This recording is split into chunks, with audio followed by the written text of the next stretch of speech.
Hey everyone, CircleBoy7X here with the deck tech. This time, a new one. A lot of people may know this combo deck if you see it already. It's the Splinter Twin and Deceiver Exarch combo. And yes, it's a great combo from that new Phyrexia set with the Rise of Eldrazi card, Splinter Twin, which was really fucking cheap at first. And now, as soon as that card came out, it went up like up to 10 or 11 bucks now. So, as you can see, I only have one and then three proxies because I'm going to get them in trade soon. But besides that, the whole point to this deck is just, well, there's two combos I can set off in this deck if one doesn't go right.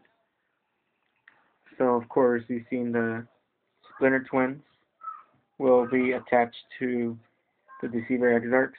With this card, you will have to play it during Flash, so you can be able to play this on turn 4 and win the game, basically. Because Splinter Twin, you tap the creature, there's a copy, and Deceiver Exarchs enter the battlefield abilities. Say, you can tap target creature opponent controls, or untap a permanent, or it says tap target permanent opponent controls, or untap target permanent you control. So you would have that on Flash during your opponent's end of turn. Your next turn, boom, Splinter Twin. Tap it, copy, bring it out, untap. Tap it, copy, untap, infinity, combo, game, basically. So yeah, that's very good cards there for this deck. And then the other combo, just in case, is the Blightsteel combo with Everflowing Chalice for now. I was going to use the darksteel relic, which is indestructible because the Chalice is going to be very vulnerable with the destroy removal artifacts, you know. But for now, the Chalice is there just to bring it for free, and then sack it for Shape Anew, and then search into Blightsteel. And of course, the deck is going to consist of 4 mana leaks just to protect your Exarchs or your Everflowing Chalice or your Shape Anew, whatever you really need in the deck. The 4 lightning bolts is a must as well with the mana leaks, just to remove any some creatures or bolt your opponent to death or whatever, you know.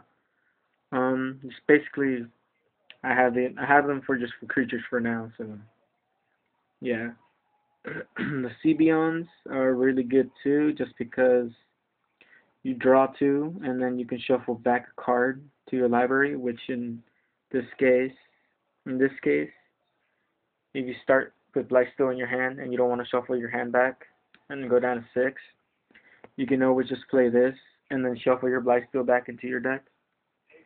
So it's pretty good. Preodains are always good, just to see what's coming up.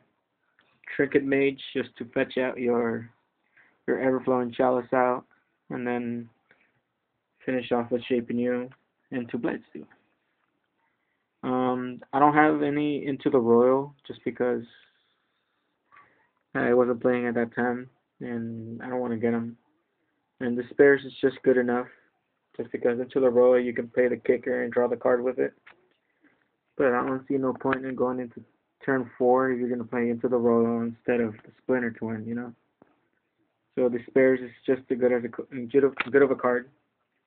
You bounce back a non-land permanent to the owner's hand. You can save your creature or return a creature they have.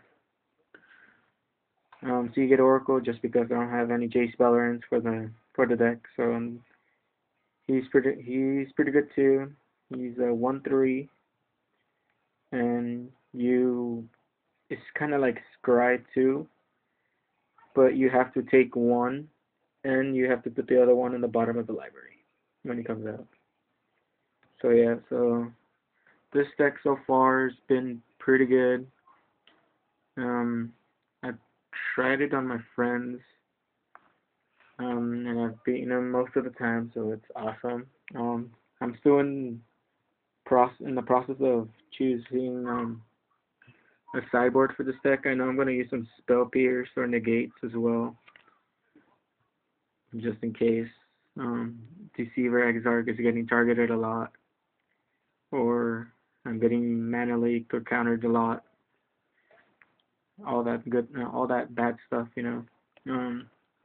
And then for the lands, I am playing 1, 2, 3, 4, 5, 6, 7 mountains. 1, 2, 3, 4, 5, 6, 7, 8, 9 islands. 1 halimar depths just to scry 3. Well, it's not basically scry, but you look at the top 3, you still put them in any order up top, but you can't put any on the bottom. Either way, it's still good. And just because I don't have any Scalding Torrents, I'm using the very cheap fetch lands. 2 terramorphic expanses and 3 evolving wilds. Overall, I've played this deck on Skype already. It worked really good. Yep. Do you have any suggestions of what should I do on adding some on my sideboard or onto main board? Let me know. If you're up for any games on Skype, message me. We can get something going. And yeah, if you want to build a deck, try it out. It's a lot of fun. And Circle Boy 7X here, signing out. Thanks, guys.